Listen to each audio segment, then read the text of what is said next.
Like I said, we have the opportunity to do a recommendation for approval, or we can postpone it. So if I can entertain a motion at this time.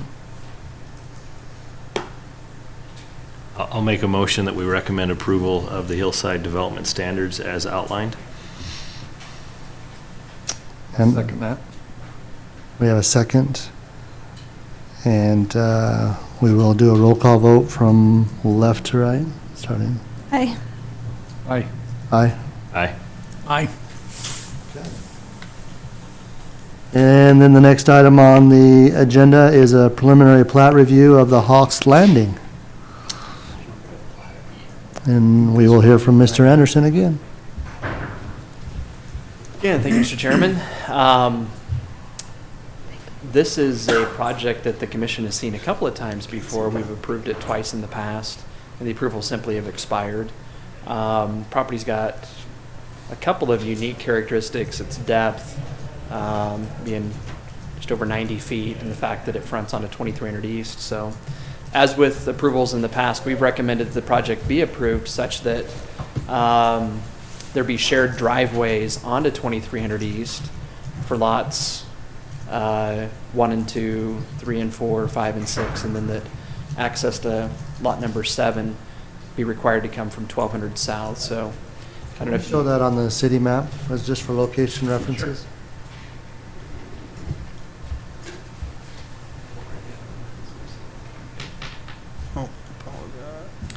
So the property's right at the intersection of Canyon Road and 2300 East, on the west side of 2300 East. So this is Canyon Road right there. That's what I thought it was, but I just wanted to confirm. Meadows is down at the bottom. And it's zoned R18. It's been zoned that way for a number of years. As proposed, the project meets all of our zoning criteria. So tonight, staff simply is recommending that the project be approved with the same conditions that had been imposed with the previous approval. The Development Review Committee simply has made that recommendation. Did that a few weeks ago, so. Dave, is there an illustration of what a shared driveway would look like?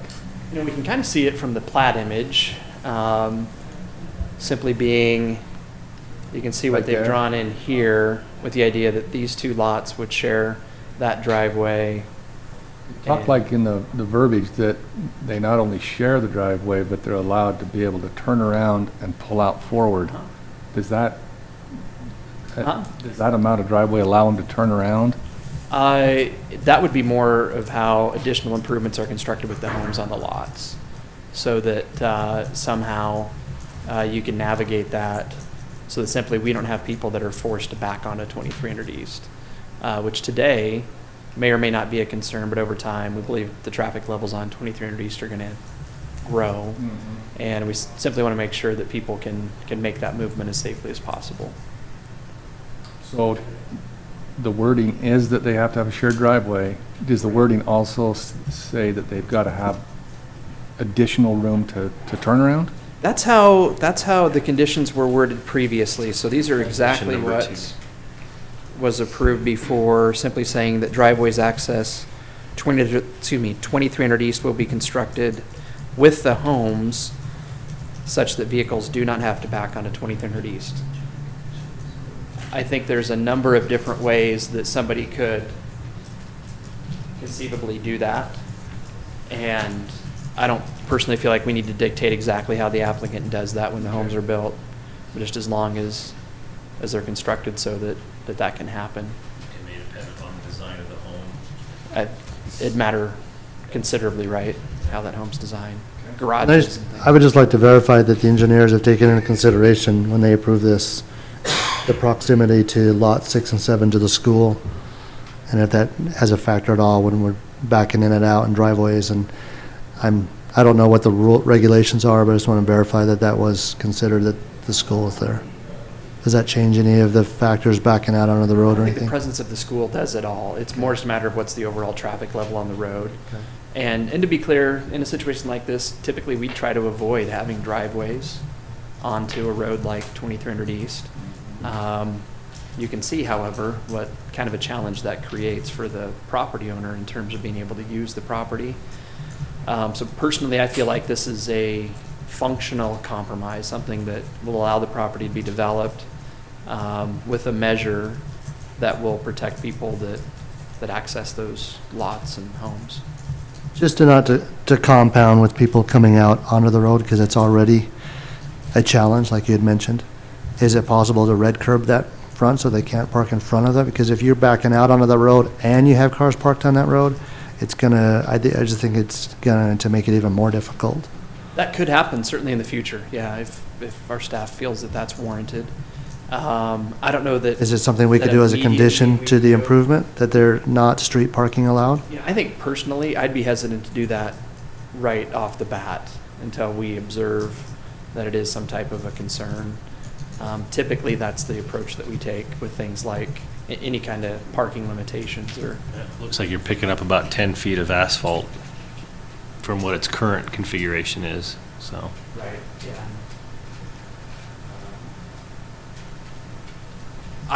I think this is certainly it should be an enhancement for this part of the community.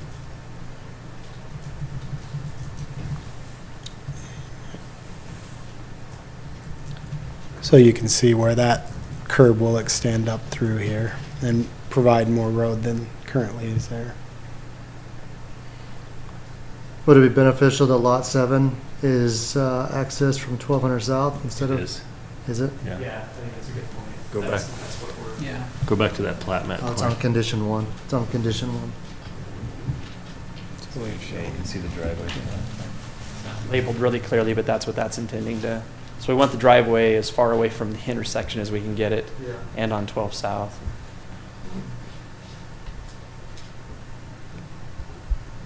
Any other questions from the commission? Thank you. So this time I'd entertain a motion to recommend approval for the preliminary plat to the city council. I'll make the motion that we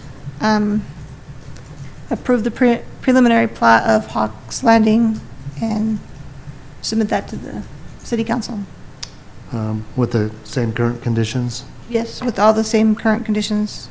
We didn't list anything else, did we? Is the other, do I have a second? Second. And we have a second. And we'll do a roll call vote, starting with the left again. Aye. Aye. Aye. Aye. Aye. And with approval, we will go ahead and move on to the next item on our agenda, which is other business at this time. I'm going to go ahead and start off with other business myself. At this time, we do not have a co-chairman. So our co-chairman is no longer with us. So I think it's appropriate when the chairman is not here that we have a co-chairman designated. And I would like to hear the commission's feedback for a nominee for a co-chairman. So is there anybody that'd like to make a nomination for somebody to participate as the co-chairman? I'll make a nomination for Bruce Fallon. I second it. I second. I heard that one. Bruce could do a good job, yeah. So we have a nomination for Commissioner Fallon and a second. And is there anybody that would be opposed to co-chairman Commissioner Fallon? Just a matter of how many times you plan to be gone now. He's setting you up. There's a reason it's on the agenda tonight. So, all right, good. So, thank you. I think everybody has the opportunity to participate, and as I'm 5 years into it, I only have like a year left, so you guys can all have your opportunity. So, at this time, we do have some things that would like to be addressed by Mr. Anderson. And so, Mr. Anderson, if you would, I know me and you had discussed on the phone tonight, or yesterday, excuse me, a couple things that you'd like to address, and one of them, if I'll give the time over to you, so. You throw that up there. Did you want to go over mixed use first? A few different things. Yeah, that's where we'll head. I may need Corey to kind of help me work my way through this. And this is only wanting to project to this screen, Dave, so perhaps I don't know how to work it correctly. Yeah, and it puts it down on my screen, so. We'll make do. Yeah, we can make this work. So, kind of help me. Thank you. So just by way of an update, and we'll try to finally get in the habit of doing this. Sometimes it'll be really simple, like it is tonight. In other meetings, it might take a little bit more time, but simply put, you guys made a recommendation in your meeting in January that some modifications to Title 15 be approved. City Council reviewed those last night, had a public hearing, and they approved them. So, just an update from the City Council. We talked to the City Council a couple of weeks ago about a few different things, including your work program. That would be nice to have as a follow-up to these meetings. Sometimes we don't hear the results. You know, like the sign ordinance was a pretty big issue for Canyon Creek, and so a nice review of what the City Council actually did. I would appreciate that. Would you guys? There's a new level of commitment on our part to do that every month. So, yeah, I agree completely. And we've been hit and miss, a lot more miss than hit with that in the past. After spending time on some of these subjects, you Yeah. kind of often wonder how it turned out. Right. Where we don't get to actually make the decision, we just get to make a recommendation. Which often is the case. So, anyway, Thank you. for Yeah. tonight, it's easy. Again, other nights might need to take more time, but we talked with the City Council quite a bit about growth. So this is just kind of a recap, like what we shared with the City Council as to what happened in 2014. Maybe I'll talk a little bit about some things that we think are going to happen in 2015. Let's see if this. It's on a reading view, so I still have to. Okay, got it. Oh. So we issued 529 building permits, and that's not permits for new houses. The 190 is permits for new homes. That was up a little bit over 10% from what we'd done the previous year in 2013, which honestly surprised us. Several of us on city staff really expected that we would do quite a bit more new home construction, issue at least quite a few more permits in 2014 than what we actually did. Still 190 permits for new homes. That's significant. But I guess right now is when I'll mention that given the things that you've already seen and some things that I think you'll see in the next month or two relative to new development activity, we'll see, for example, in future months, the inventory that we have of lots increase, I think, significantly. And with that, I would expect this number to be quite a bit higher. We have that broken up into developer-driven versus just private residential, or a private person building? Yeah, I can comment Requesting on that? that really easily. There's a map that maybe I'll use to talk to that. That's a concern, and I'll explain why in just a minute. So maybe if we can just kind of keep going through, just a chart to illustrate our history. On that, the permits, the difference in the number of permits and the home permits, is that commercial and then renovation in existing homes, or what? It could be any one of a number of different things. So the 529, Yeah. that encompasses, for example, a tenant improvement permit in an existing building. Let's say it's a commercial building where there's a shell. We issue a permit for the shell, and we issue individual permits for each of the different spaces. Rock Canyon Bank would be i.e., an example. Yeah, and then you have things like Cubbies, Cafe Zupas, Malawi's, Five Guys, where that's one building, but at the end of it, there are 5 different permits issued. So you see one commercial building permit, but the total permits is 5, or it's somebody finishing a basement maybe, or maybe it's an accessory building. So all of those types of things contribute towards the 529. Whereas typically we're really worried about the new homes, as that helps us anticipate population growth and some different things like that. So we always try to zero in on that. That chart then, again, this is just kind of our history. We don't have to look real far back in our past to see. I think this year we were among the leaders in Utah County for new home construction. which largely was due to the fact that we had a very large inventory of lots ready for people to build on. That changed.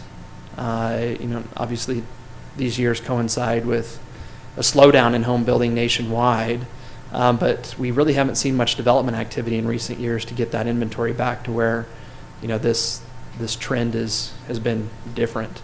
It's been steady increases, but nothing dramatic, and that's where I think quite probably that's going to change this year and into next year and beyond. If a building permit is issued but not, I guess, at what point do we count that statistic? When the Meaning- permit's issued, so for example, permits that were issued in January, obviously people aren't living in those, in December. Permits issued in December of 2014 counted towards that 190. But obviously people still haven't occupied those homes for the most part. We've approved preliminary plat for 650 homes for Legacy, yet they haven't started. So that would give. Exactly, and we'll touch on that. That's What I was that's trying an to figure out. important, is if- when it comes to looking at the prospects for growth year to year and beyond that, that's really where I think we try to focus. So again, just another chart to illustrate really the same thing. You can see that we issued more permits for single-family homes, whereas we issued fewer permits in 2013 for multifamily structures. Kind of bucked that trend just a little bit. Obviously, it wasn't a real strong trend. Corey, if you guys want to go slower or not. And this is just a summary of development activity from 2014. That's a key number for us, because this is what sets the stage then for this, probably this year. And obviously, these are the lots that then become developable by way of us being able to issue a building permit for them, typically in any given year. So this usually is a pretty good indicator of how many building permits you're going to issue, broad approximation-wise, in any given year. So that's quite a bit of development activity in 2014. Obviously, a big part of this were a couple of projects that we just approved late in the year with that annexation over east of Maple Mountain High School. And this is key. Total of 300 vacant lots. So those are lots where we've approved a final plat, conceivably roads are built, water lines are in, everything's done, so that somebody could apply for a building permit and receive it. Because of how we track it, I think that number's inflated a little bit, but it's probably pretty close to real. Oftentimes, the development community looks at communities that have less than a year's supply as being underserved. And if you look at our history, 300 permits a year, going back to 1994 is our average. So it's about a year's supply, suggesting that then now is probably the time for more development activity to occur and that inventory to be built up somewhat. So to the question about different types of builders that are doing activity in our city, these are different projects that are in one phase or another of construction in the city. And I'm just going to mention maybe one thing relative to largely who's developing. And this is very different than it was 10 years or so ago when I came to work in Spanish Fork. Back then we had a few people that were developing properties and doing some very sizable projects. I'm thinking about some that I already mentioned tonight, things like River Cove, Quail Hollow, Pioneer Ridge Estates, and a handful of others where developers developed lots and then they sold them to different builders. We had builders doing work in our community as they would in surrounding communities where, it's maybe a pretty small operation where a guy would build a home every other month, do 6 homes a year or 12 homes a year. I think people oftentimes made a pretty good living doing that. And with that, we got homes that were somewhat customized, built throughout the community, which personally I think is a very, very good thing. Not to suggest that what's happening now is a bad thing. I'll be very clear about that. I'm not suggesting that. But the reality is that development activity now for single-family homes really is happening with home building companies. And we have a handful of big ones that are doing work in our city, just like surrounding communities. Salisbury, Ivory, Edge, Arrive. We have a couple of others that are kind of coming to the table now as well. They're the ones that are doing the development work. When we talked about that annexation east of the high school, largely that's being promoted by the group that owns Arrive Homes. We would guess then that Arrive will probably build most of the homes there. The development just north of Maple Mountain High School that you approved last year, where now I think all the streets are in, it's done, and we're issuing building permits, that was Edge Homes. And that's not a bad thing, but the landscape's really changed in that respect to where we know it's hard. If there's a resident that wants to maybe work with an individual builder or build their own home or something like that, I would not know where to direct them to find a lot in Spanish Fork that they can build on. And that's not necessarily something that we as the city can work to address. It's a private market situation where developers develop lots, and we work with everybody to get projects approved and that type of a thing. But the landscape's definitely changed. It's very different than it was just a few years ago, certainly pre-recession. You end up with more of a cookie cutter type looking development versus, like to your point with a custom home where they want to go in and build a larger home and need more square footage. The lots just aren't there. They're not broken up that way. Yeah, and certainly let me emphasize that, for example, Ivory's development, and I could comment on other builders as well. I think they do a good job of mixing up the look and the feel.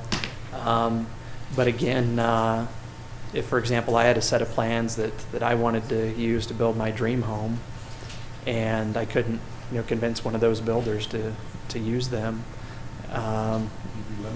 you'd be very limited, and that's in some respects it makes it easy for us to do our jobs. So obviously those production builders, they're very astute. They do a great job. There's a routine there that makes a lot of things very, very easy. But again, and all I'm really trying to point out is that things have changed that way. Is that available to the public on that map? This, I think, is on our website now. I think most of what I'll show tonight is on our website at SpanishFork.org, Community Development Planning. I don't believe this particular map is, Something very similar to but it, we though. do have development maps showing the recent developments and what's been approved. Is it approved or submitted? 'Cause Well, we have both. Yeah. We have what's currently in the process, so that everything, so that the community can see, somebody that submitted an application, and it's also so that you guys can see what's going to be coming down the pipeline. Then once you approve it, we move it to the approved list. We don't have a map for that, but we do have all of those broken out into PDF showing where it is out at in the city, and then the plat of the development. And we can certainly get this for you. I'll forward this. Just got a couple of other images here we can look at real quick. So again, just inventory and where the vacant lots are throughout the city on a project by project basis. The 300 there is kind of what I focus on. Let me go on, Corey. This is something we've spent a little bit of time talking with the council about. I've talked with you guys about it just a little bit before. And I think it's something that warrants some consideration. We've talked about a housing inventory and maybe the value that we might derive from learning some more things about our housing stock in Spanish Fork. But in short, the properties that are designated with that blue color, those are parcels that are within the city limits now that don't have some type of development approval attached to them. And for me, and we might all look at this a little bit differently, but as I look at this, I don't see a whole lot of land. particularly when we start to consider that, really once this part of the city develops, as we start to look, maybe more out towards the interchange here in the Leland area, or maybe sometime down into the river bottoms, developments in these areas are going to have some different characteristics likely from what we have over here. For example, over here, building houses with basements really is not any problem at all. That may not be the case over here. This might be more like the area in Springville between I-15 and kind of the historic part of the community. They call it the Westfields area, where simply they have fairly high water tables, so people can't build houses with basements, which is something of a detraction. You end up seeing a little bit different type of development with that being the case. So Why isn't that blue? right now, that's a good point. This is the growth boundary here, so that's why. So we have, It is in the city, it's just not. it's in the city, but it's not within the growth boundary. Okay. That's why. That red line indicates that. Everything that's in any kind of a color is in the city. So clearly, and as I'm suggesting, I think this probably will be one of the next areas in the community where we see a lot of development activity happen. But the point that I tried to emphasize with the council, and they seem to see it similarly, is that obviously land is a finite resource, and we're starting to really realize that. Now, if I understand it, the growth boundary is designed for what we're able to support with infrastructure, right? So if it's outside of the growth boundaries, it means that we don't necessarily have the infrastructure to support it at this time. Is that Exactly. Yeah, exactly. For like sewer or water or whatever. Or whatever the case might be, yeah. We expanded the growth boundary in this area, let's say back in 2008. Before that, it stopped at 2550 East, so. Again, just emphasizing the fact that we won't grow forever exactly like we've done the past few decades. Population, we're at 38,000 and let's say about 700 people. That's what we estimated the population to be January 1. The census did an updated estimate in 2013. So trusting their number, I think that's certainly in the ballpark. And with this, really just 1 year of average or maybe a little bit above average growth, and we'll be above 40,000 people in population. Just a few years of growth that are anything like what we had in the early 2000s, and we'll be at 50,000 people before we know it. What would that mean, the fourth largest in Utah County? Global and American Fork, and then would it be us next, or Lehigh? Lehigh is Lehigh, I don't know. 3. We might already be number 4. I thought we were, but I Yeah, I can't say I think verified that. Something like number 18 in the state, 4th in the county. That's interesting, that trend is pretty consistent, but the other map you showed us of building permits is all over the place. You expect this to track much more closely with that, right? Yeah, that's a good point. And to some extent, I think that's probably due to the fact that year in and year out, it's a combination of one of two things. Obviously, there's a census taken every 10 years. The census does estimates sometimes every 2 years, sometimes every 5 years. So that makes it more flat. we take the numbers they give us and kind of adjust then from that based on, and what we use simply for our population estimates on the years when we don't have something from the census is utility connections. So it's a really simple formula of the number of culinary water connections that we have to residential structures times the persons per household.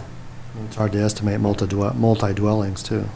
And we know that exactly there are some areas where that probably gives us a little lower count than what's accurate, and some areas it probably inflates it a little bit. But that's how we get to that. So didn't necessarily mean to keep this. This is from the city council, but that's how many business licenses we issued in the city in 2014. We just went through renewal season. Kim handles that. She's handled it really, really well, and that's gone great this year, so. Dave, can you Yeah. go back? One of the things you often, this whole discussion, Kim probably sees it more often than not, is that first line. Can you clarify, where does the city, what's their role in that issuance process for an alcohol license? Because the city gets blamed all the time that we don't have a sit-down restaurant with alcohol because the city has refused to issue alcohol licenses. I see everyone smiling over there because you hear it all the time, so. It's actually been a while since I talked about this. A few years ago, it was a really hot topic because at that point in time, there were not licenses available to issue, for example, to a Chili's or an Outback or a sit-down restaurant that would only build if they could get a license from the state. But to be clear, it's the state of Utah that regulates this. We certainly have some local laws that people need to comply with, and we have to issue a local license. But the state of Utah regulates who gets licenses, what criteria they need to meet, and different things like that, especially when it comes to any type of drinking establishment, private club, bar, tavern, or even a restaurant where they might serve alcoholic beverages. The state made some pretty significant changes to their quota system just a few years ago. And as I understand it right now, getting a license from the state is not a problem. And therefore, it's not a problem or anything that's keeping somebody from building in Spanish Fork. That might have been different a few years ago, but that certainly is not the case today. Again, it begins at the state level. Basically, if I understand, city issues a business license with a tag on alcohol license. Is that basically how it works? We do, yeah. So I actually had a business come in last year that wanted to apply for an alcohol license. However, they didn't ever follow through to bring me the certification from the state saying that they got a license. Had they done that, we would have issued a business license for alcohol. I had a business come to me this year, and they are at the state level addressing if they can get an alcohol license. If they can provide that for me, then, provided that they meet all the regulations, we'll issue a license to them. The challenges Have are any for issues with that? private users at the state level. There are available for chains, but the private users are the ones that are backed up. You're talking about like private clubs and that type of a thing? Yeah, in fact, that was part of the plea that was made back in 2010, 11 was, hey, state legislature, please convert some of these licenses that exist for private clubs and that kind of thing to restaurants so that we're not stifling economic development by not giving some of these companies that wanted to have a presence in Utah the ability to get a license. It was something like Buffalo Wild Wings. They made it very clear that they wanted to open 12 stores in a couple of years in Utah, and they were going to move on to Oregon if licenses weren't made available. So it's a balancing act, and obviously it's something that's a big concern for us in Utah, as it is in Spanish Fork. But I appreciate the position that our council's taken repeatedly, which is that they leave that regulation up to the state. And obviously, we know a good part of our residents are very, very excited about the prospect that within the next few years we'll have maybe some national chains, sit down, fine dining kind of restaurants locate here. And the reality is that, as I understand it, they won't open a store if they can't get a license to sell alcohol. So that's part of the package that we'll deal with as we work with them. I just want to make sure I can answer it correctly, so thank I you. hope We're that not helps. the bad guys. Yeah, it's good to be able to share that message. We're not. So So most of those 16 are going to be like convenience stores, gas stations. They are. I suspect. They are. Yeah. So there is one restaurant, Mi Rancherito. They sell alcohol. The Deer Hunter Pub and Grill. It's now the Hangar 51. They have a private club alcohol license, and then the rest of them are off-premise licenses. So gas stations, grocery stores, That's called off-premise. If off-premise. they can't drink it there, they can take it home and Yeah. drink it. Okay. Okay, so now to where I'd want to spend most of our time tonight. We talked about this, was that just back in January? It was, wasn't it? And I hope I got the language here the way you guys want to see it. If not, tell me. It's really easy to change. Okay, before you move on, Yeah. just as a courtesy to the scouts here, I just want to ask the scouts, you guys have any questions about what's going on, or, I know it's running late and maybe you're going to leave, but you have any questions? Good to go? Okay, thanks for coming. I really appreciate you being here, and I think it's cool that you want to be listening, so good luck on your merit badge. All right, sorry.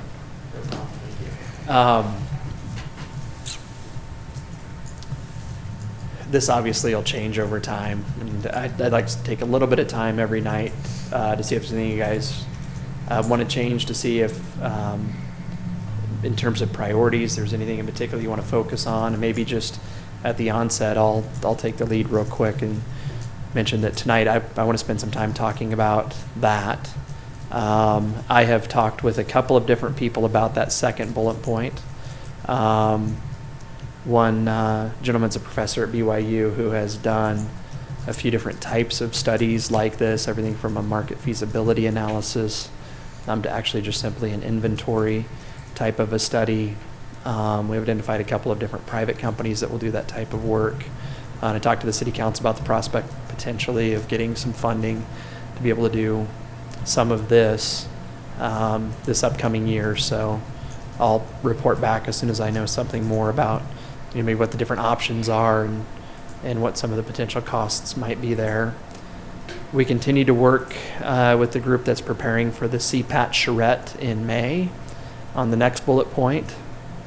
We haven't received word on exactly who all is going to be involved in the team on that project. That's the team of professionals that might come from several different parts of the country.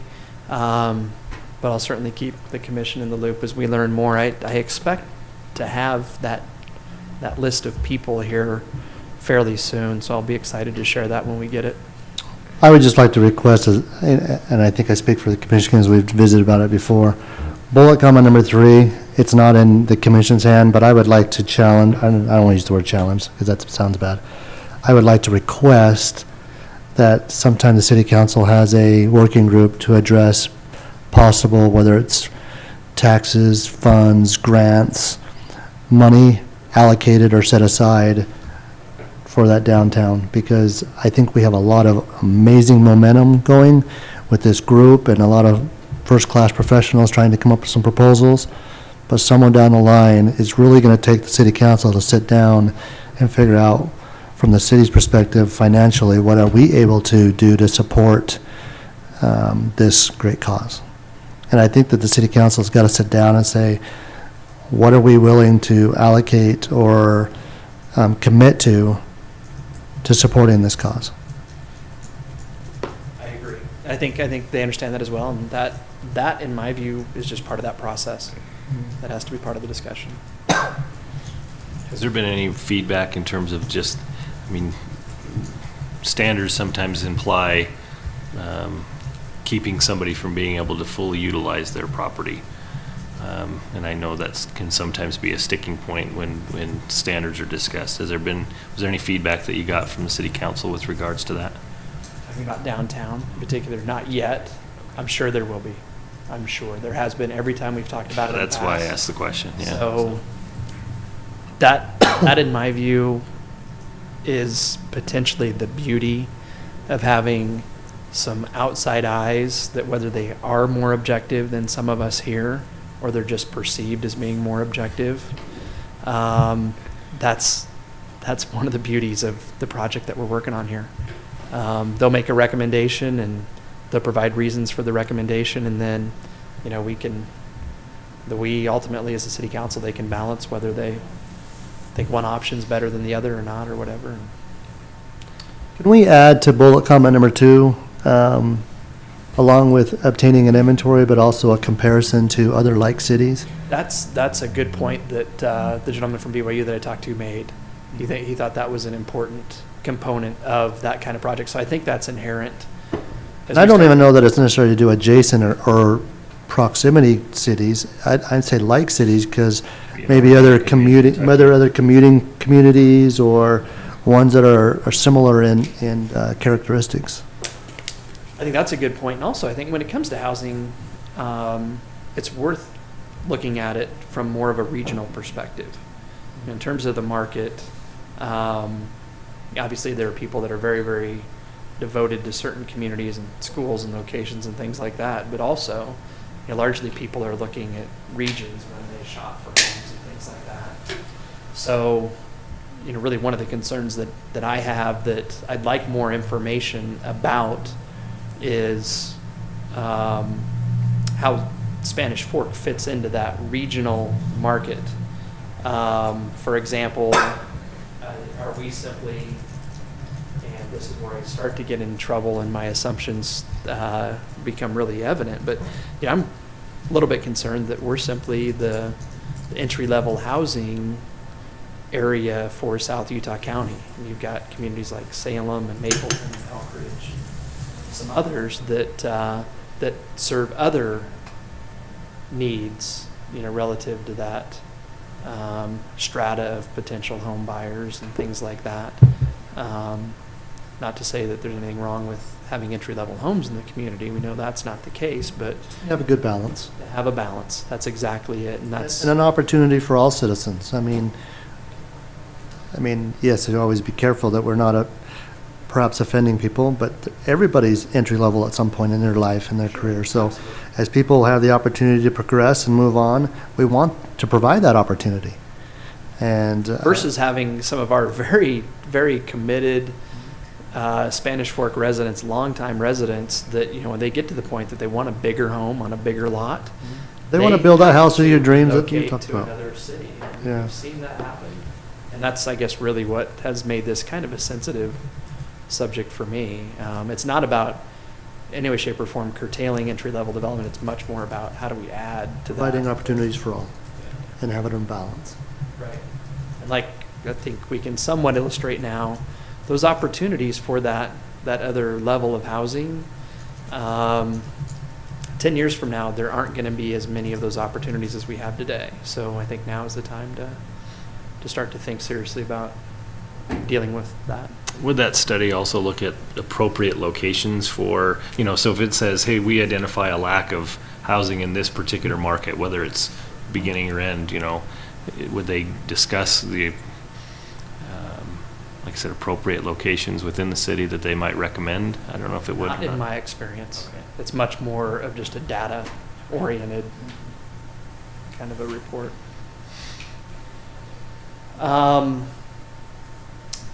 The next bullet point, the number 4 there, talk to the city council about that. I think they understand the idea that we haven't seen a lot of professional office development happen in the city. One thing that the mayor pointed out pretty quickly as we started to talk about this is that we have some reason to think that IHC is maybe moving their plans forward, maybe even a little bit quicker than what they've been telling us, to build a really big facility maybe in Spanish Fork. And obviously, if that happens, I think we have good reason to believe that there will be professional office development happening with that. Not that necessarily solves the need entirely, but we talked about some zoning changes that we've done in recent years in that part of the city, north of where Walmart's being built and things like that, where we've actually zoned quite a bit of acreage for our business park use. But again, I think that certainly is worth studying more. But I appreciated the fact that clearly the mayor and some council members have thought about that, I think, as well. And lastly, and this was one that I suggested that we devote some time to, and we were just talking, I guess it was yesterday, about how now there's an apartment complex just north of our city boundary on Main Street, and how maybe at a place like that, just use that as an example, we should kind of step up just how we identify that boundary. So you're no longer in Spanish Fork, or welcome to Spanish Fork, something like that. State Route 51, where you have a similar situation, tens of thousands of vehicles using Main Street to get south of us in Utah County, places where I think with just a little bit of effort we can help project a much different image of the whole city. I think our Parks Department did a great job with the landscaping on the interchange. It was landscaped well and maintained well before the interchange got rebuilt. And I like the plan that they put together and the way they've maintained that in recent years. So it's kind of that concept, doing something just to simply say, welcome to Spanish Fork.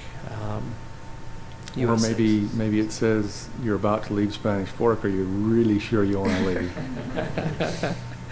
You can have some fun with it, right? Right? Why not? You I thought gotta he have- was gonna you gotta suggest a have some- sheet metal structure or something. You gotta have something on the backside of the sign. And if I could, I'd add one to this list that I'll want to take just a few minutes on tonight, just talk about some landscaping standards. So I don't think we need to add it to the list because hopefully we'll get it done before it's worth putting on. But I don't want to keep you guys here all night. So do you mind if I just jump into the mixed use and kind of what I'm thinking about now? And then if you want, we can come back and revisit this, anything you want to have changed on it.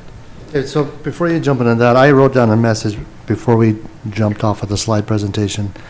And I had visited with you about this. I would like to, I don't know if it's legally possible, but I would like to see some type of an ordinance when we talk about available lots in the city that requires our developers to provide 5% of their lots or 10% of their lots for private owners to build on.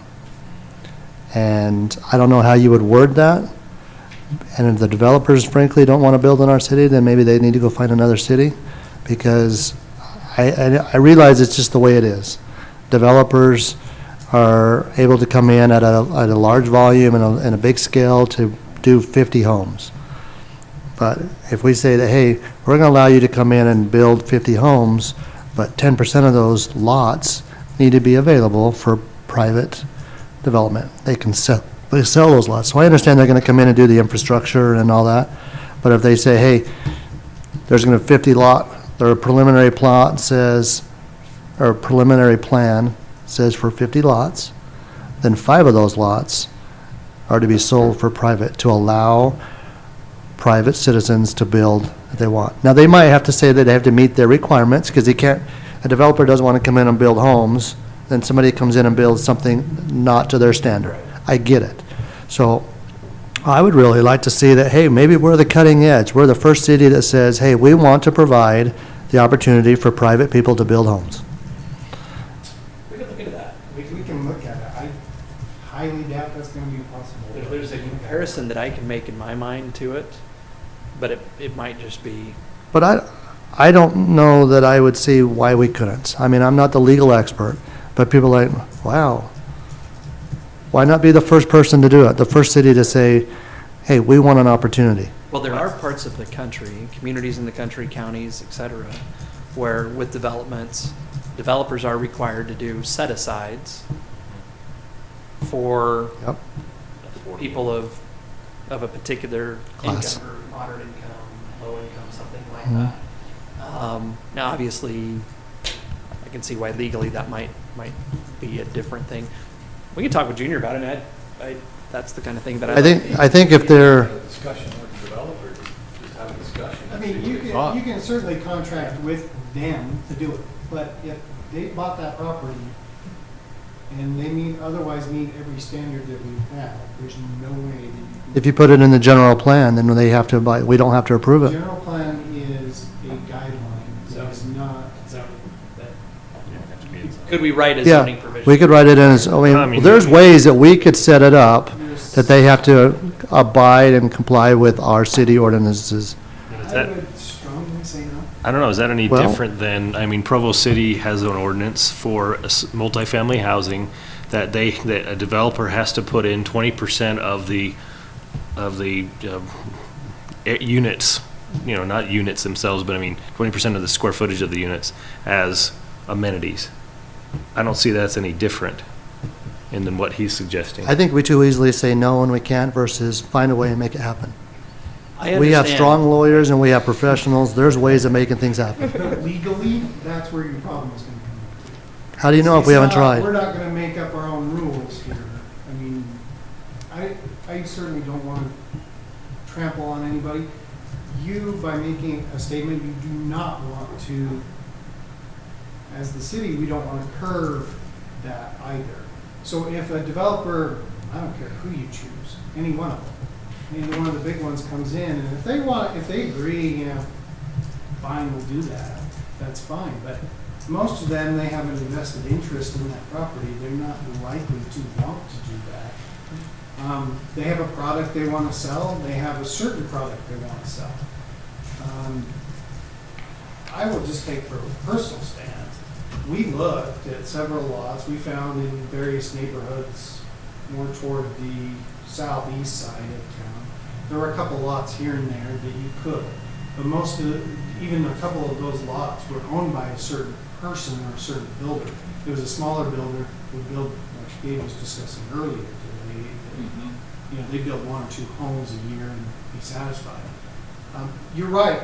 There isn't a lot of that choice here, and then, you know, I don't know how to resolve it. I mean, we could look into something like that, but I doubt it's possible. I completely understand Mr. Sant's hesitation and reluctance. We could talk about it though. I'm sure, I'm more than happy to look into it. We'll talk to Junior about it. So that, like that Hawks Landing, that'll be potentially all individuals building those, won't it? That's not some big developer. Let me just give you another example. This is the one that kind of hit me right between the eyes. You'll remember the project on Scenic Drive. Warner. Warner subdivision, 22 lots, beautiful property. And I know that people have been kind of bird dogging that for years, waiting to see when it would develop because they wanted to build a house there. When they had their neighborhood meeting, this is not an exaggeration, but they had several people lined up at the neighborhood meeting simply to find out how they could buy a lot in the project. And again, this is not a bad thing at all. It's just different. After people had sort of started to talk with the people that were representing the Warner family, they had some idea that they might be able to buy lots when it was developed. One of the production builders in town came along and just bought the whole development. So game changer right there. Again, that's not a bad thing, but it's different. So I wonder about a project in like Hawks Landing or any of the others, just what will happen to them. 7 lots. 7 lots, but 7 really easy lots to develop. So we'll see. I think that's. I like his concept though. Yeah, it's worth It's trying to talking shift about. what the trend is. And, you know, as we start to talk about things like that, sometimes understanding what the motivation is, we might not be able to deal with a problem like we initially thought, but come up with some other way to accomplish really the same thing. So I think that's why it's worth at least exploring. I just don't see the challenge in making an ordinance that says, here's what we expect in Spanish Fork, and if you want to build here, this is what to comply with our standards. It might be that simple. Might be. I don't know. Even if it's greater than 20 lots or, you know, something like that, so that, I don't know.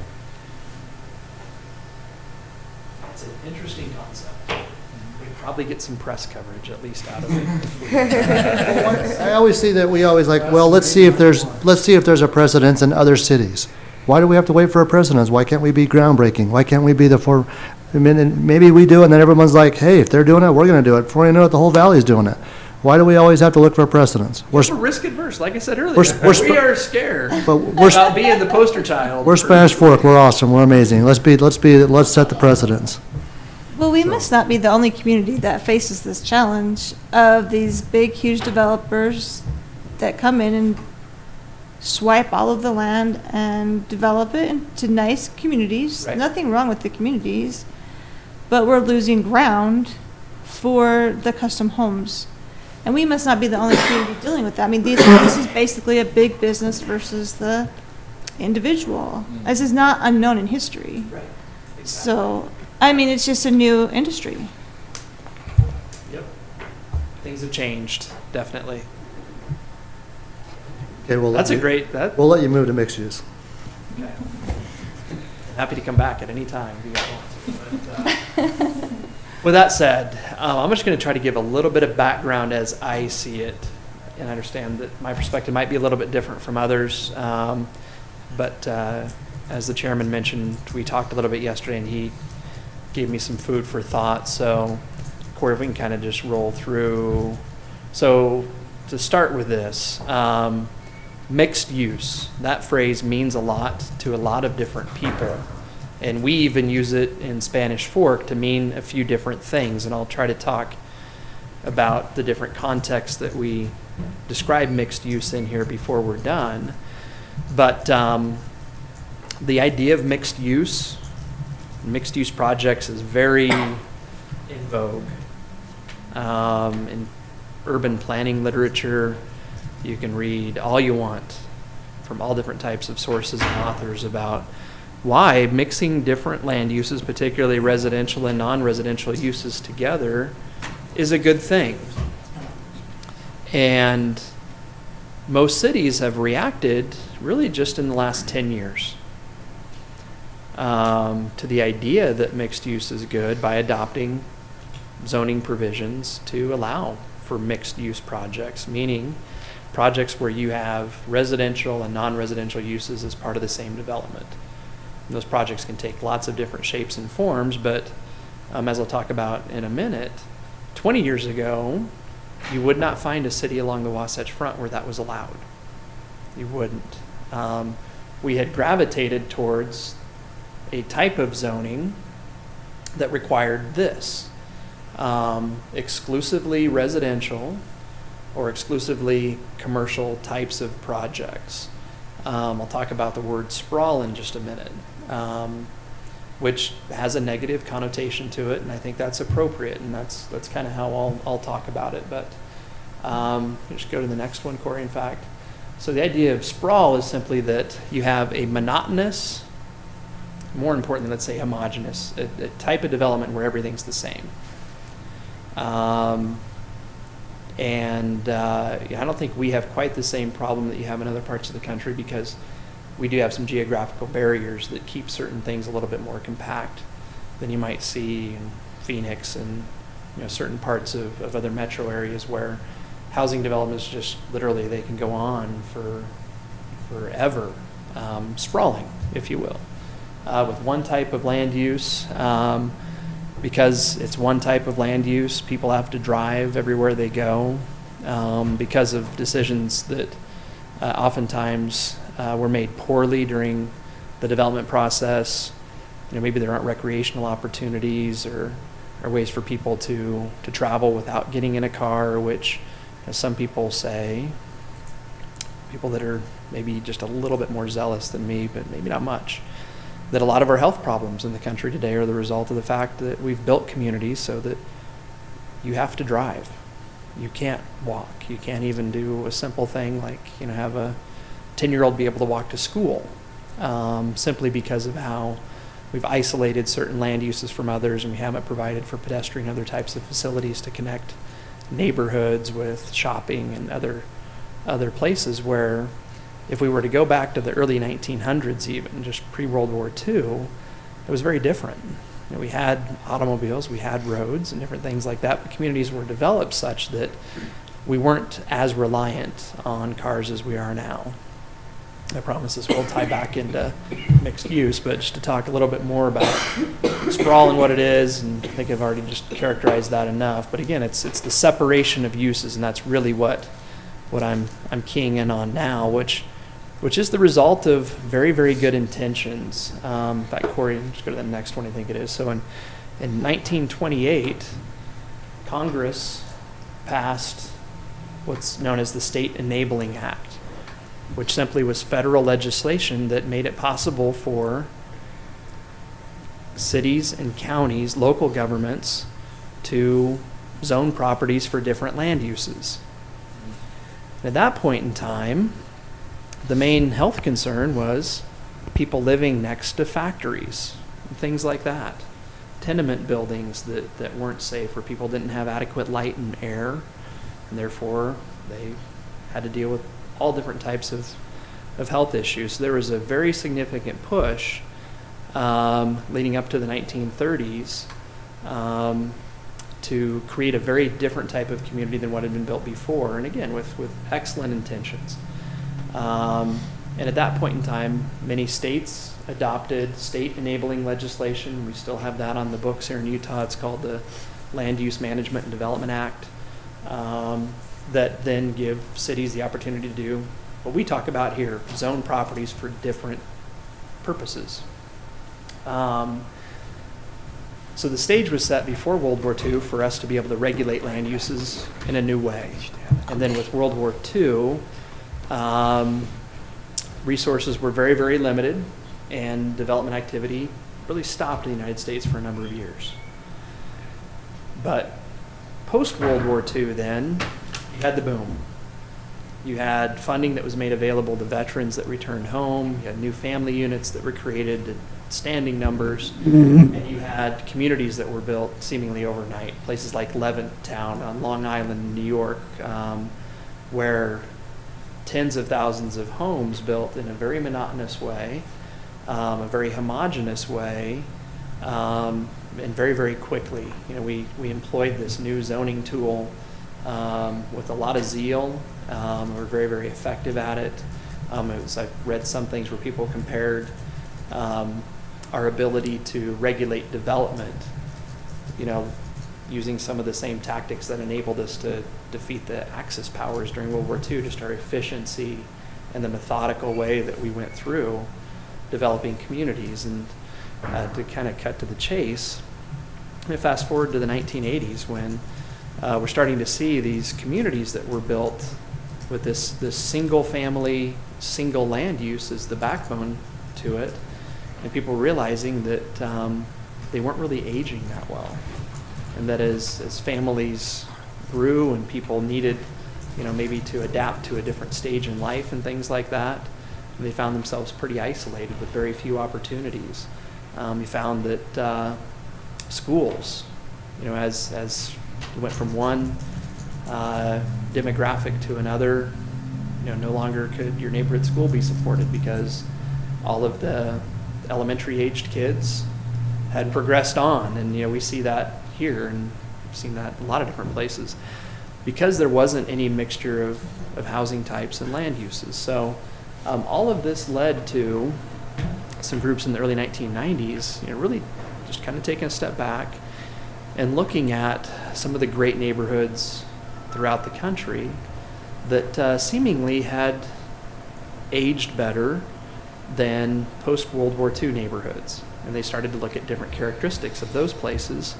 A lot's been written. You have the Congress of New Urbanism, for example, some of you guys might have heard of.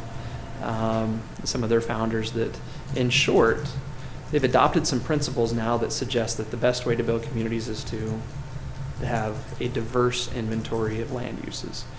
And a big key part of that is to get away from that traditional zoning model where in every instance everything has to be separate, where you can't, for example, have an apartment above a doctor's office in the same building, let's say, or above a restaurant or some different things like that.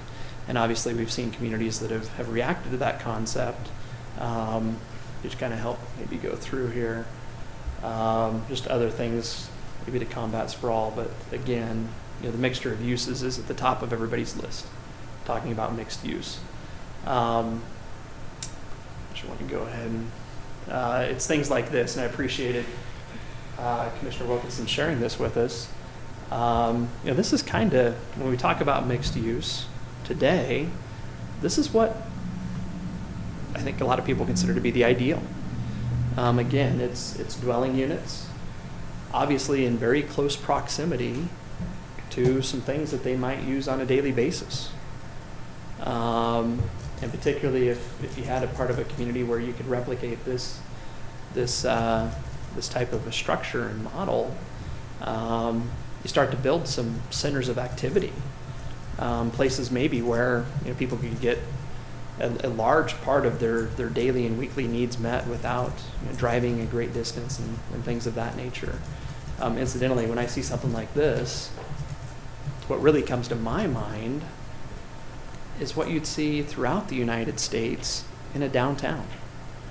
throughout most of the country where, going back to just after the Civil War, probably before, communities were built largely on this same model. And that's one of the things that a lot of times you'll read about. It's been proven.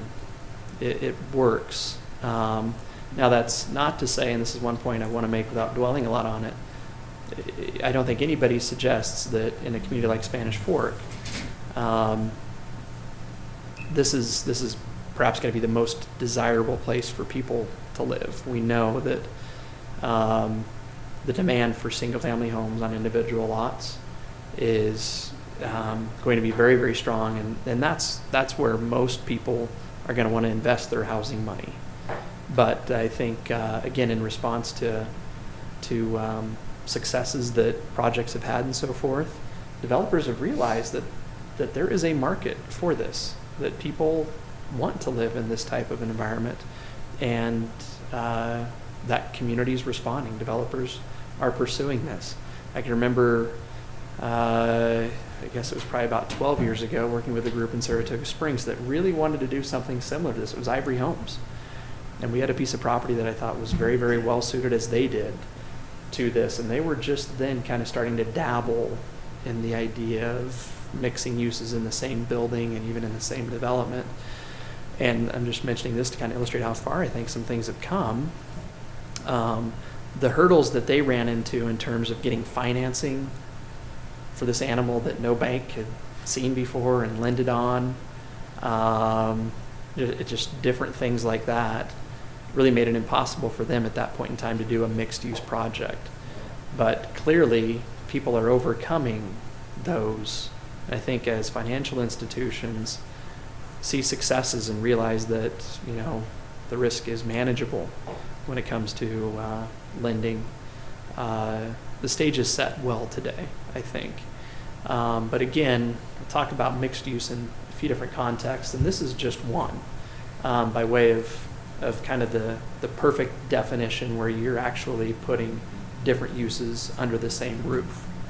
Dave, one of the questions I might have is, I've seen that kind of model attempted in various places, and it seems like more often than not, the residential portion of it does fairly well, but the commercial portion of it fails miserably.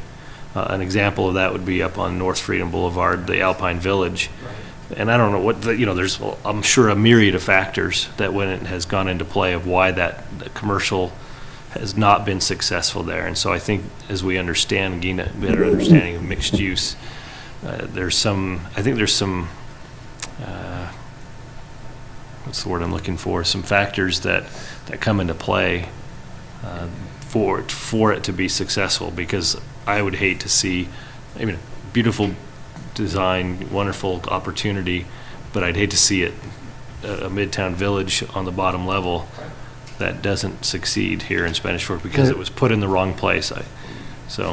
There's another example. It's all over the news right now about the Gateway. It was kind of their first concept at first, is providing housing all around the Gateway. There's apartments in that downtown opening, the Gateway struggling with some commercial.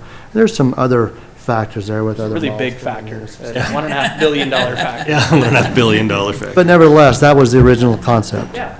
And I don't know, I know you have a lot of your professional peers around the community, but one place that I was looking at right now on Google Earth here is, the Junction in downtown Ogden.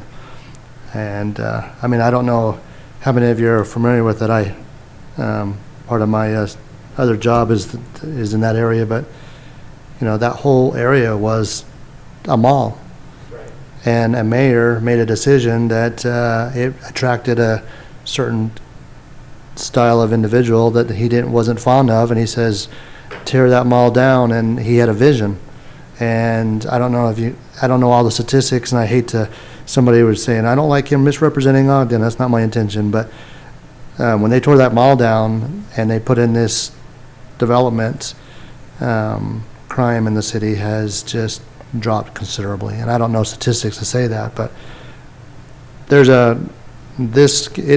I don't know, I'd like to know if you have anybody in that area, but statistically, I think this has been very successful. So I guess my point is that I would like to see if we can have some comparisons of what's been successful in other areas. Well, for instance, the Junction interests me they call it the Junction part of Ogden. It's replacing where the old mall was. But the second is, I'd like to know, and maybe you were getting to that and we interrupted, but why would Spanish Fork be a good fit for it? Because you went through a history of where we are now, or how we get to this point. But being that traditionally we're a commuting community, we don't have some of the railroads and some of the industry that you discussed. Why do we feel that that might be a good fit here? And why are we interested in even entertaining it? Great questions, great questions. I'm gonna hold the big one, though, until we get just maybe another step or two down. So again, we talk about mixed use with that perfect definition. And this is back to, and Brad, I know you'll remember this maybe even better than I do. We've got 3 Brads here when you say Brad. Chairman, sorry. Thank you. Trying to think, what's he going to say? What are the bees? Commissioner Gonzalez was on the commission the last time we updated the general plan. And in fact, this is a previous version of the general plan. And do you mind just switching over to our website? You bet. A map. We went from like 78 pages down to 28 We pages. really simplified it. And one of the big ways that we simplified it is that this was our general plan map. And this will make a little bit more sense. You can go planning if you want for that. In fact, I'll just wait a second here. So it's I know my route through it. I know. Through the See how many engineering side. different not the designations we planning have side. over there. And one of the things that we tried consciously to do was to make our general plan a little bit more broad brush, a little bit more broad than what we had previously worked with. This is the map that we had before we adopted this new one, where basically our general plan was just another zoning map. Lots of very explicit districts and designations, right down to property lines. And we felt like it hamstrung us a little bit. It was hard to really consider a variety of different factors involved in a proposal or an opportunity when the document was as explicit as it was. So this led to us amending the general plan with a lot of frequency. And we felt like instead of having something this detailed, it'd be good to have more of a broad guide. And as we started to think about that, it became apparent that there were certain parts of the community where we really had some big question marks. So for example, in 2010, we knew the North Park development was happening. It's happening here. We had changed the zoning. Some things were starting to happen over here. And we have these residential neighborhoods just to the south where we started to think that, boy, does it make sense to plan for single-family homes right up to what's happening there with this big regional shopping center being constructed? And in short, we knew that there needed to be a different type of land use next to this area than what we had in those neighborhoods. That it didn't make sense to expect single-family homes to continue to be the predominant land use, flanking 1 million square feet of commercial development. And we had areas along Main Street. And this, Brad, I guess is where I'll start to try to answer your question a little bit, where we have a mixture of uses. We did in 2010. You have single-family homes next to gas stations and offices and restaurants, all throughout that whole corridor. We had other areas where, kind of like up in here, we know someday there's going to be significant commercial development, and we know there's going to be residential development. And we're not exactly sure about what that transition between those uses is going to look like. But we've speculated that a good way to make a transition between those two is to allow for some compatible but maybe different uses to happen in the same area. And that's partly how we came up with the idea of the mixed use designation the way that we have it in the general plan today, which is a pretty broad description of mixed use, much more broad than what we looked at with the image of the project in St. George. In fact, this might be a good time if you want to go back to that PowerPoint, just a couple of other images that talk about this. So, I mean, these are some things that I remember us discussing by way of what we hope to accomplish with the mixed use designation. And this for me is a big one. Like I said, we anticipate that that'll help us just do this, create a functional transition between different areas that have very distinct land uses. Also, like I mentioned along Main Street, where we already have a mixture of uses, doing something to recognize that and to provide some authenticity to that combination of uses that I think in many ways works well today. It's going to continue to change and evolve, and I think that's a component as well. But then also, I think we did want to acknowledge that, and this is more evident when we look at the language, there is value in allowing a developer, if they can make a project work, to do what has been done in St. George, that there is a place for that type of development in the community. There was 100 years ago when we had more apartments above buildings downtown than we have today. And there are a few down there today even still. Certainly are people that think the segment of the population, our population, that's going to desire that in the future, that's growing. Likely it won't be the majority in a community like Spanish Fork, but just think about if maybe 5% of the building permits that we issue for new dwellings were issued for projects like this. That's enough dwelling units to see some sizable projects built over time. We're talking about 300 permits a year, or 10% maybe. It wouldn't take much of a demand to support, again, a project like what we've seen in St. George, or will see, I guess. Can you maybe just go through a couple more and then I'll kind of, so this. What are you referring to in St. George? That's the image that Mr. Wilkinson shared with us, yeah, and I assume construction hasn't started yet, probably, right? Not yet. But, yeah, this, for whatever reasons in Utah County, when we've talked about mixed use in recent years, I think it's largely because it's one of the first things that happened in the Riverwoods. We end up talking about the Riverwoods. And maybe to what you mentioned, Bruce, these pictures I think were taken in 2005, vacant, as they were for quite a while. But, for several years now, it's been leased. There are businesses in there that function. So I wonder if maybe that's part of it, just time for the market to catch up to it. Here again, mixed uses cohabitating in the same structures. These are actually for sale units, not rental units above different types of commercial spaces, office and retail. Just maybe a couple of others. And this is going to start to help me illustrate kind of the other concept of mixed use as I see it, which I think this is really how it gets applied to our general plan, and even how personally I think it's reasonable to look at a project like the one that we've looked at across the street from the sports park on Volunteer Drive. This is the Stapleton development in Denver. So I took these, I think, also back in about 2005 or 2006. Some of you guys probably are familiar with Stapleton. It used to be the airport, located very close, within the city. So lots of land, great location. I guess the neighborhood around it was kind of rough, but locationally situated very, very well.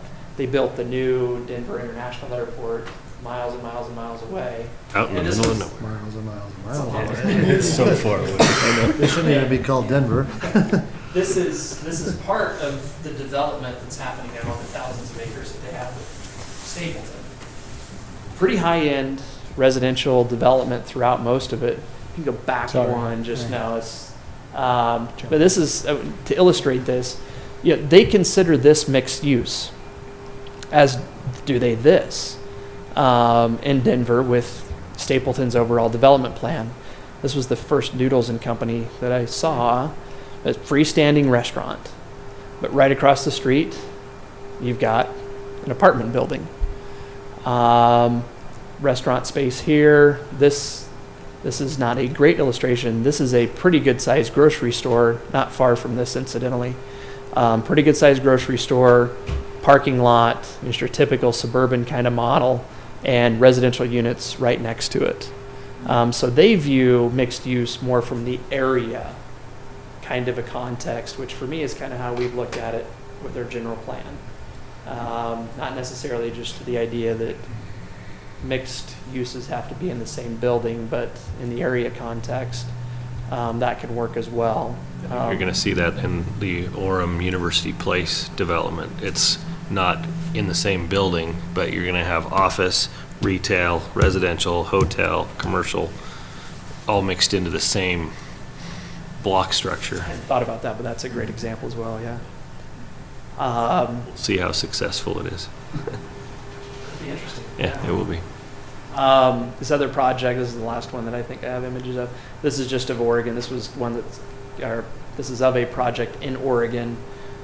For a while, this was famous because this was one of the first contemporary mixed-use projects that was done on a really large scale in the country. So, for example, Orem's city council went and visited this project back in the late 90s, right after it was built, just see what this newfangled mixed-use idea was all about.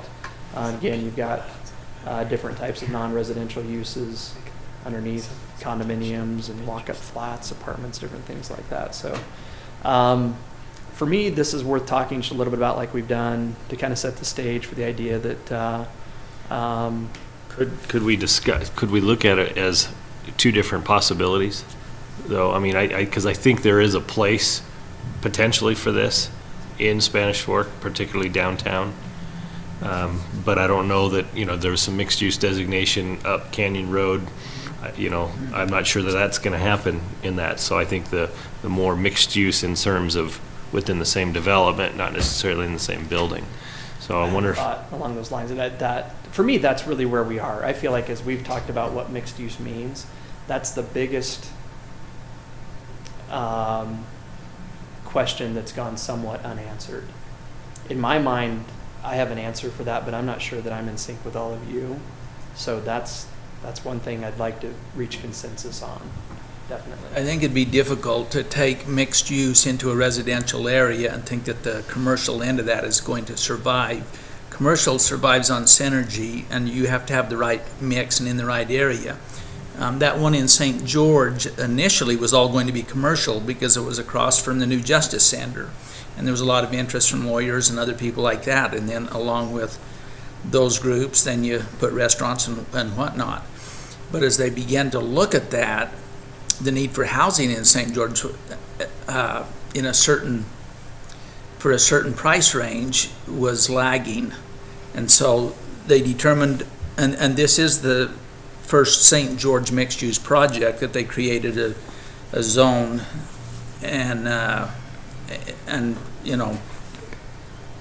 they feel like with the location of it, that all phases of it should be okay, and I hope they are, but that we'll have to wait and see how that all plays out. Location is really an important part of the whole thing, and you just can't stick one of these things anywhere in a community and think that both residential and the commercial are going to make it, because more times than not they won't. And so that has to be well thought through. And of course, anybody going in to spend the money will do an analysis of that and a real study before they do. And that's what will drive it if they feel like it will be profitable and people will come. But I think what you're saying is the downtown area would probably make the most sense for the mixed type use, where there are already commercial businesses established, and that's where people gather for lunch or whatever. Yet you have places like 9th and 9th in Salt Lake that have 4 little retail uses that are flourishing surrounded by residential, so, Surrounded by a lot of residential. yeah. Well, yeah, It's yeah, the- Yeah. It's the number of. It's the it's the density. If it's a good restaurant, it'll make it no matter where you stick it, because people will travel. But, you know, if it's just run of the mill, then it really has to have a nice location. And to your point, I certainly agree that just because we say mixed use on our zoning map or our general plan, that doesn't make it financial. Right? There is that component. So I guess my vision simply is that we maybe continue with the general plan like we have it, so that door's open. So the opportunities that if somebody wants to propose a mixed-use project, or at least not saying no right out the chute. But likewise, I think that we need to be practical about what we require, and we need some kind of program to help us determine, maybe what the real feasibility is or isn't of mixed use on a project-by-project basis. One of the things I think that we really have to evaluate is, are we looking at mixed use because we're interested in a culture? Or is it because we want flexibility? Just In the popped up. past, a lot of times we have Just put on a barely. general plan the option of mixed use because we wanted the flexibility to kind of go one way or another. We really didn't want to kind of put our stamp in the ground and say, this is the only thing we'll allow there. So it's my opinion that we've used that designation to allow us some flexibility. What I'm hearing in this proposal is maybe we should entertain a new culture, a new style, an urban way of living.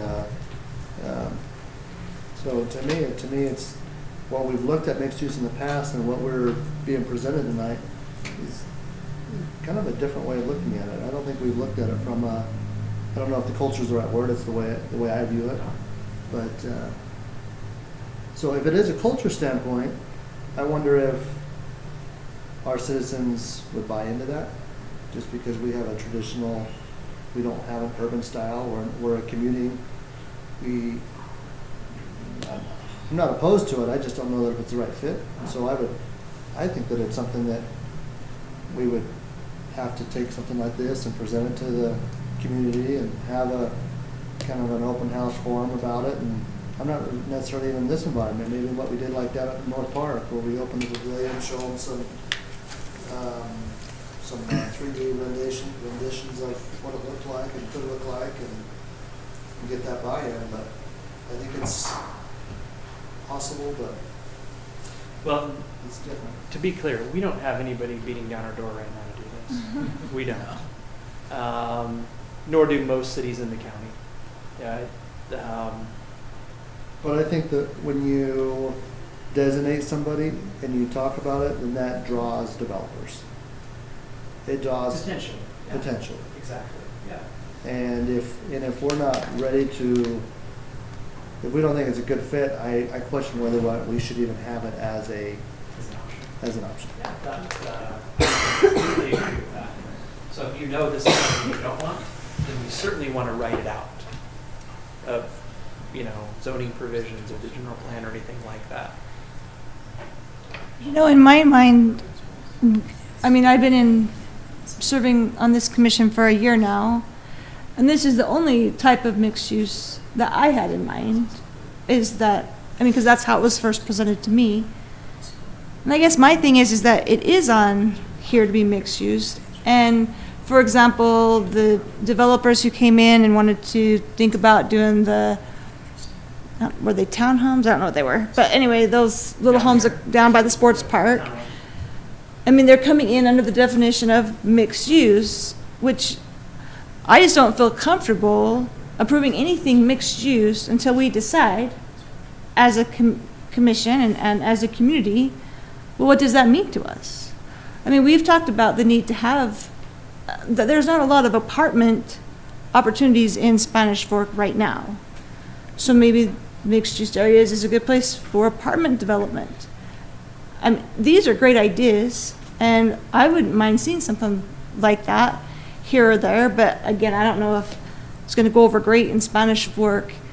But there's other things that could do really well And I think that's what we have to decide, is what do we want to see in the mixed use before we start entertaining any developers' development ideas? I mean, what's our vision? I agree. I think it depends on a price point too, because I look at somebody, well, my boss lives in an area like this. He's willing to pay more money when you look, not even more, but comparison. You know, I mean, let's say one of these sells for $250,000, just as a price. People who want $250,000 might want their standalone home. They don't want to live in this type of atmosphere. That's But the vast majority of the market's there, right? But a certain- People are gonna, But a certain demographic of people say, you know what? I want this style because my office is downstairs. Maybe that they're live on the top floor and their office is on the bottom floor maybe. I have everything I want in a self-contained environment, and I don't want to have to mow lawns and shovel snow. And so there is a clientele for it. We have to decide if there's a need for it here. I agree, and I appreciate what Commissioner Tack said. From my perspective, the first question that we need to answer, and I've tried to take a stab at my way of wanting to answer that, is just how rigid are we by way of what mixed use means?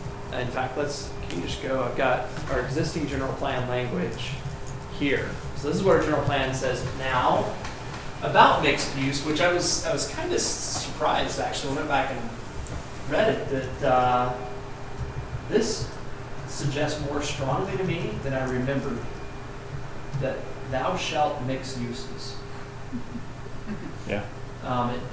We still have some words like may, to where it doesn't entirely make it that explicit, but I think language is pretty strong by way of requiring a mix.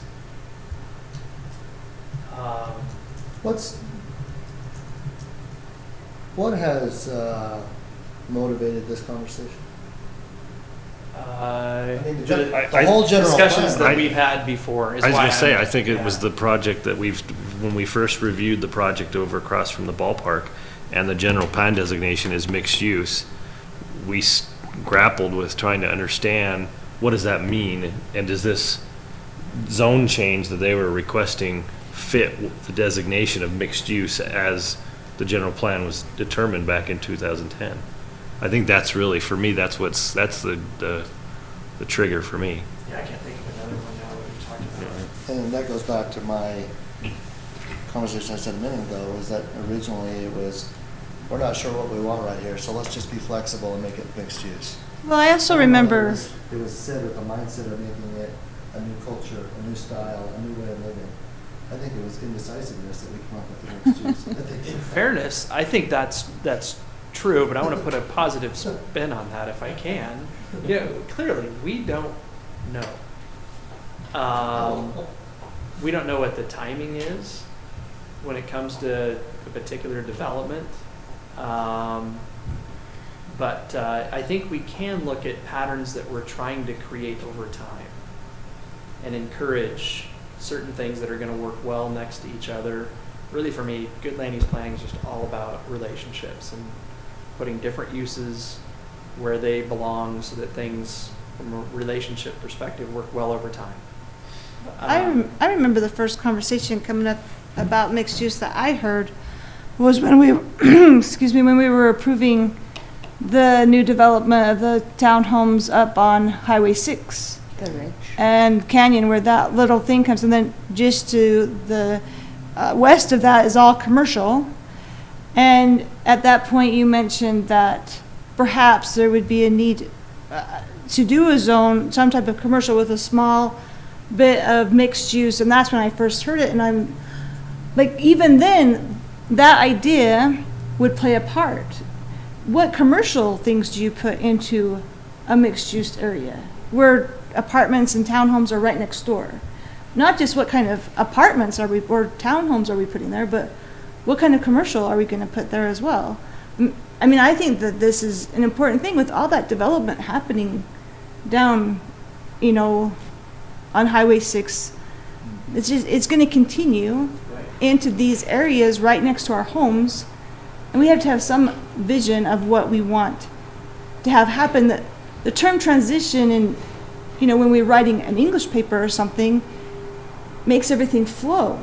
It makes it all, so we understand it all is connected. And that's what this mixed use, in my mind, is supposed to be. It's supposed to make everything flow. Are you saying, do we want a 7-Eleven or do we want a Smith's grocery store? Or 'Cause- how about, and for me, it's more, do we want a 7-Eleven or a dentist office or a townhome? And does it matter? And the reason I say does it matter, and this is where I'm just be as direct as I can. I think that a pretty loose interpretation of mixed use can work if we can identify a handful of land uses that have similar impacts on the surrounding area. Multifamily residential development, maybe in terms of traffic and noise and things like that, is similar by way of the impact that it creates on the surrounding area as what you'd have with maybe a convenience store. Might be a little extreme, but maybe a professional office project or some things like that. So in my mind, identifying uses that are appropriate for a mixed use area, just in terms of how they can help create a transition to another area. Can you have townhomes next to a professional office project within the same mixed use area and have that work well? Probably. I think there's a pretty strong track record out there that suggests that you can, or maybe some boutique retail kind of space and different things like that as well. And this is the part that I struggle with the most when it comes to long-range planning. So this is, we're looking out not years, but decades. So I don't know how to predict what and when somebody's going to propose at the corner of 2550 East and Canyon Road. But I know we don't want single-family homes there at a busy intersection with the signal. And I know that if there is an opportunity for somebody to be able to sell something there and make money doing it, so then we as the city get sales tax from that sale, we're motivated to try to make that happen. So I think encouraging non-residential uses where that's possible, that has to be part of the discussion as well. Missing an opportunity for the right non-residential use in the right location, I think would be a shame.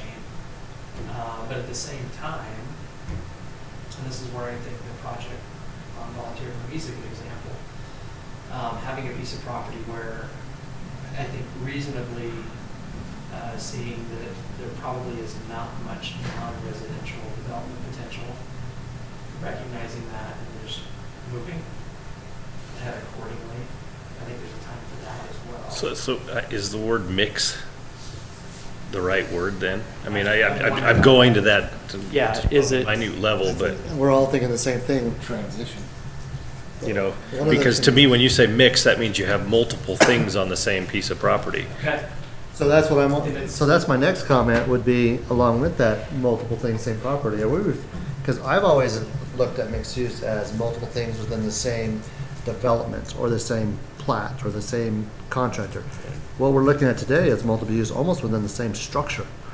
I mean, we're talking top, Yeah, with top, those bottom, examples, left, right. That's the extreme example of mixed use. I think you also have that, but I think what we're getting at is, here are some options that, that traditionally have been separated by commercial versus residential, high density, whatever.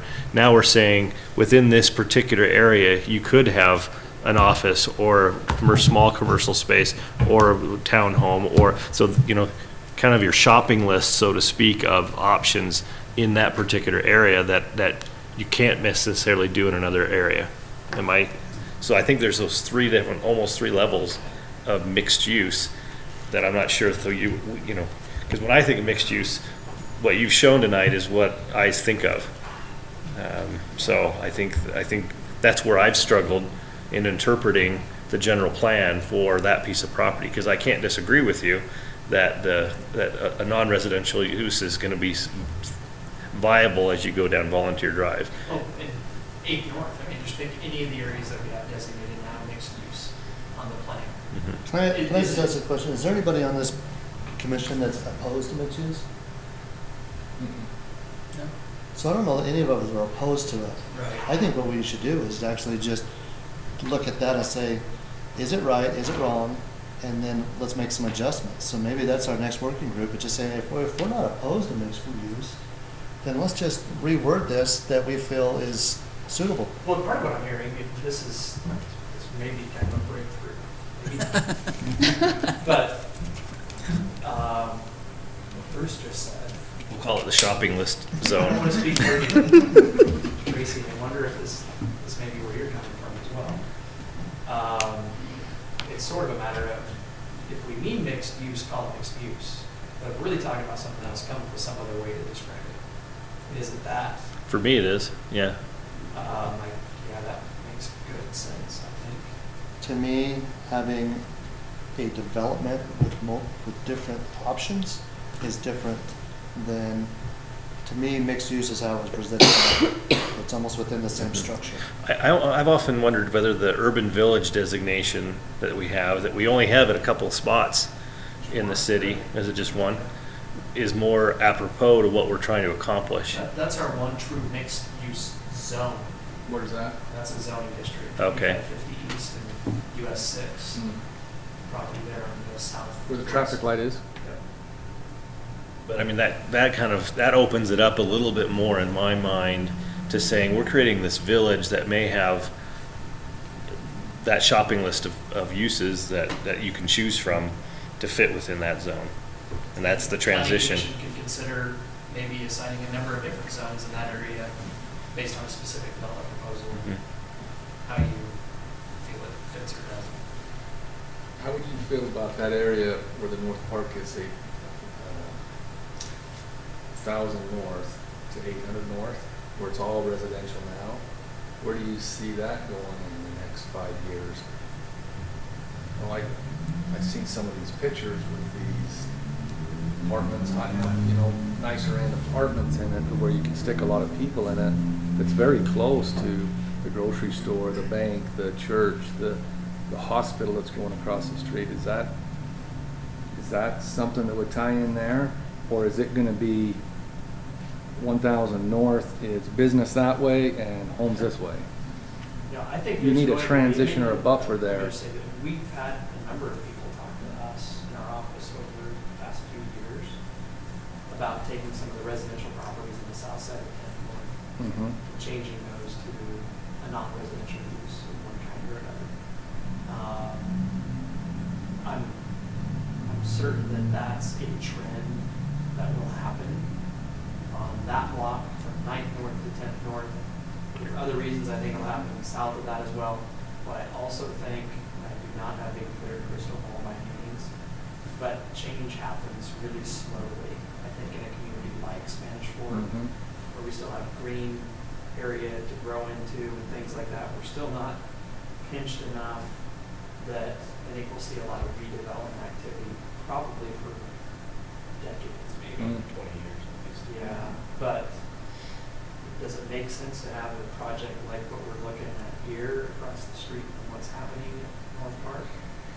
In my mind, that's a pretty good fit. And that mixed use is a pretty good way to make the transition then from that entirely automobile-oriented regional shopping center Mhm. down to the single-family home kind of neighborhoods that we have further to the south.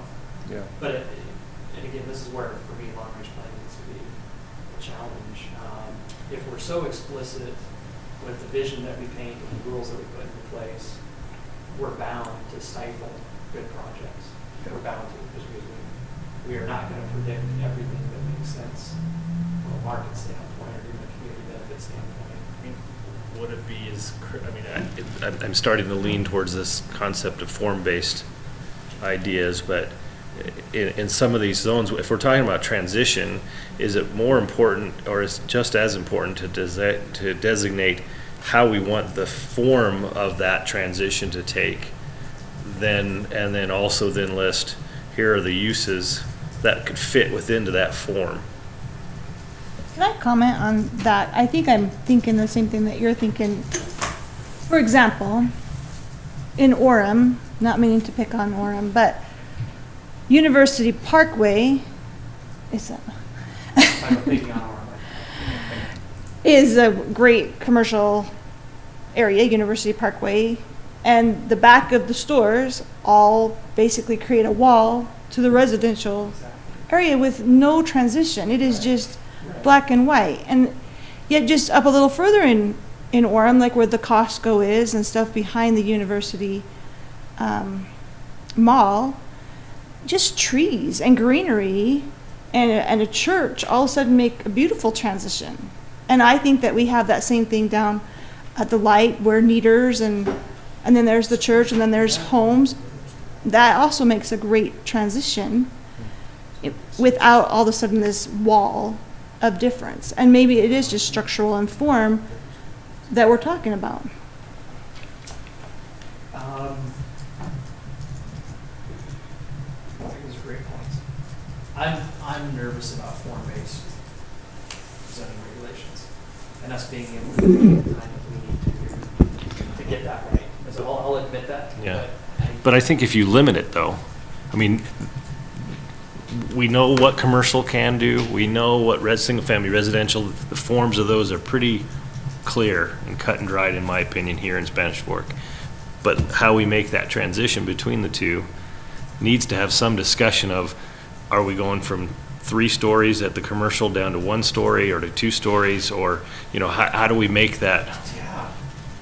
transition? That has to be part of that discussion. Well, like I mentioned earlier, does it matter if it's a professional office or a residential Right. building or anything? The only thing that matters is the form, Mhm. right? That's what we focus on.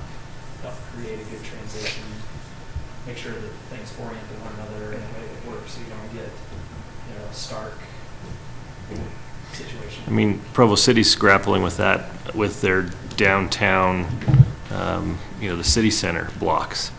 When that design group came through and did the design charrette there, I mean, you've got some pretty historic single-family residences just on First South there that absolutely has to have some transition. And so what did they do? They put townhomes along that as an appropriate transition between those two uses. Like uses, facing like uses, Yeah. that's, It's interesting, I'm just doing some searching here, people on the camera are like, that guy's on his phone or anything. Quit checking Facebook. Yeah, so I'm just doing some searching, and it's interesting, some of the, I mean, it specifically says that it's the way of the future, it's new, it's coming back. There's a big article in just January of 2014 that it's saying it's coming back. And one of the things on here, they're saying that just for a definition, but talks about a village development.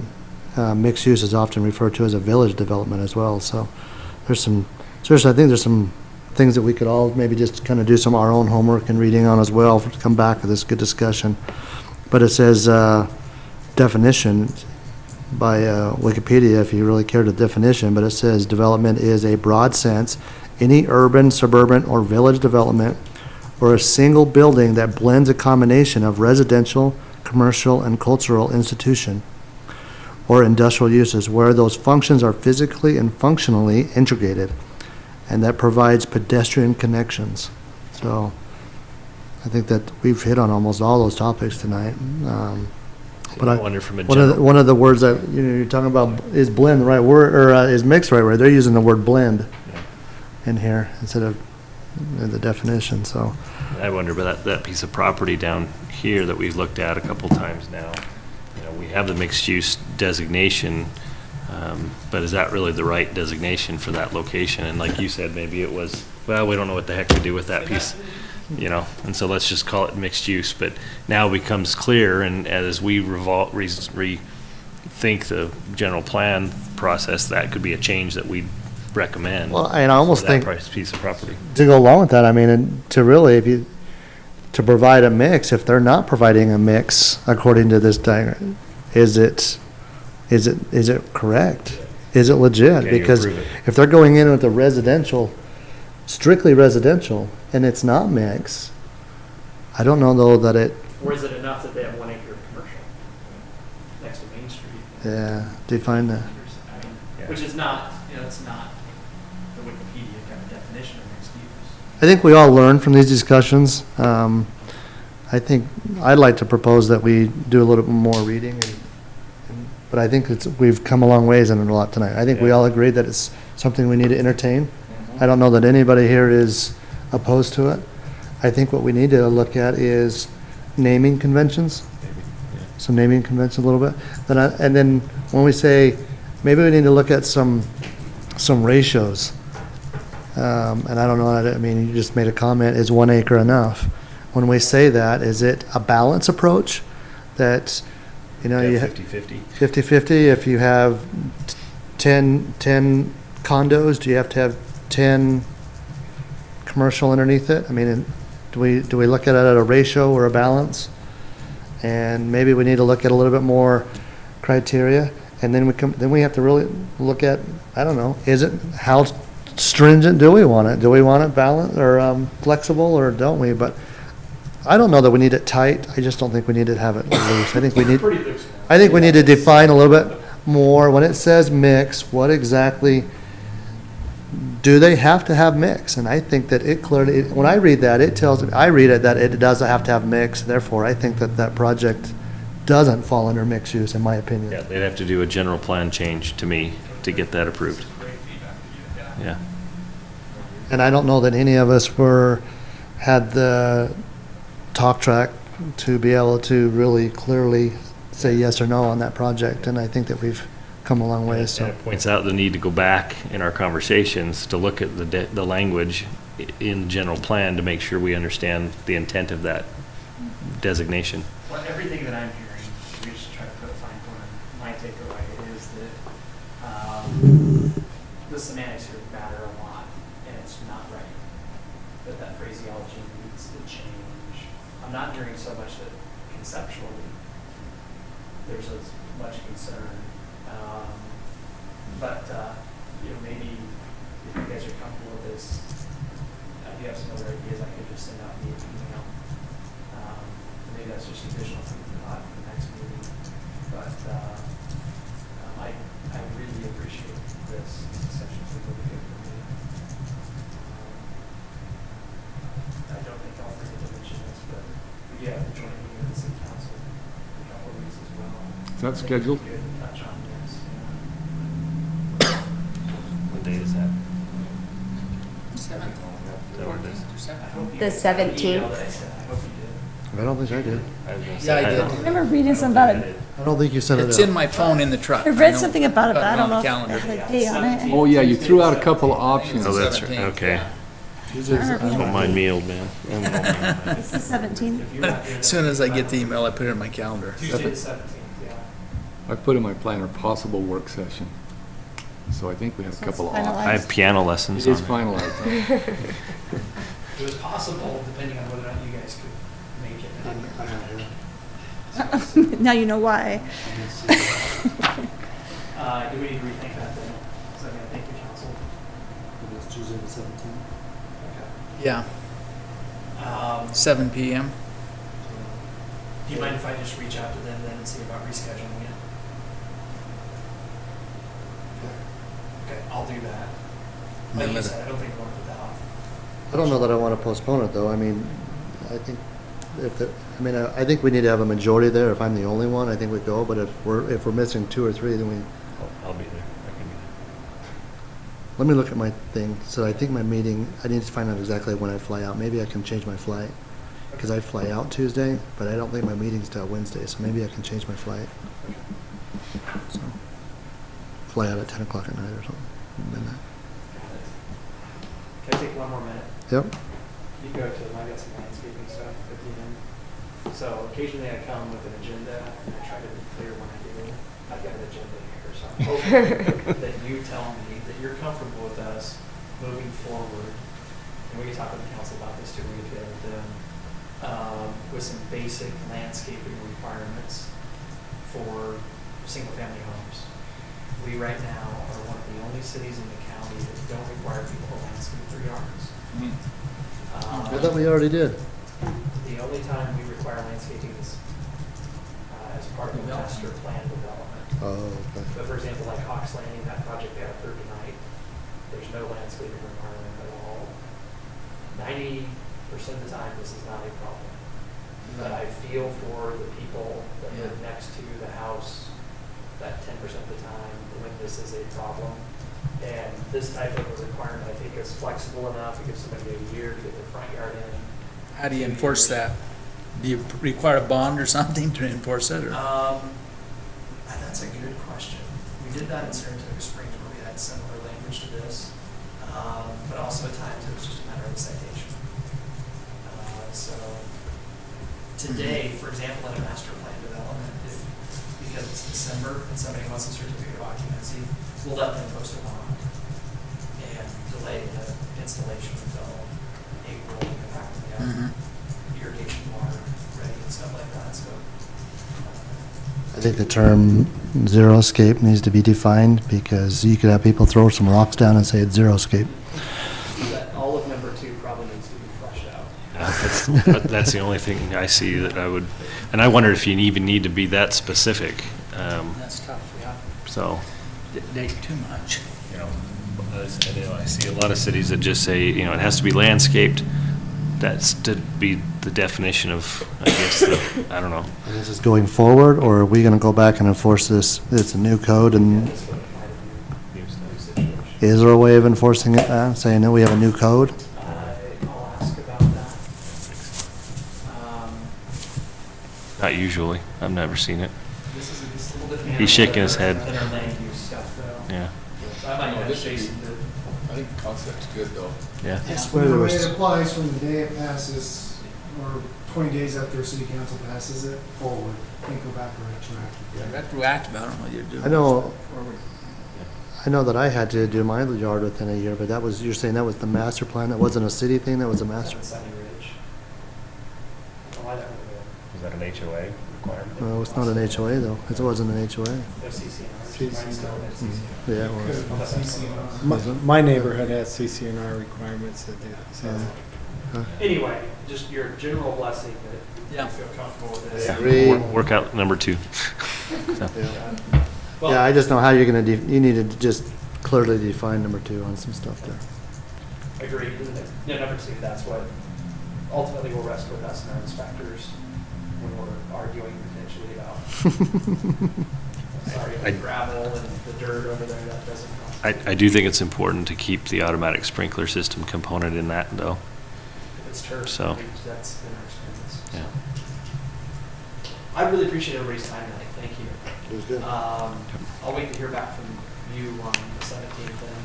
And Brad, I'm going to be gone on the 4th of March, so that's the next planning commission meeting. So should we plan on the 17th? We'll get back to you. Not necessarily. So I'd like to make a motion to close this meeting. Third. We have a second, we have a third, meeting adjourned.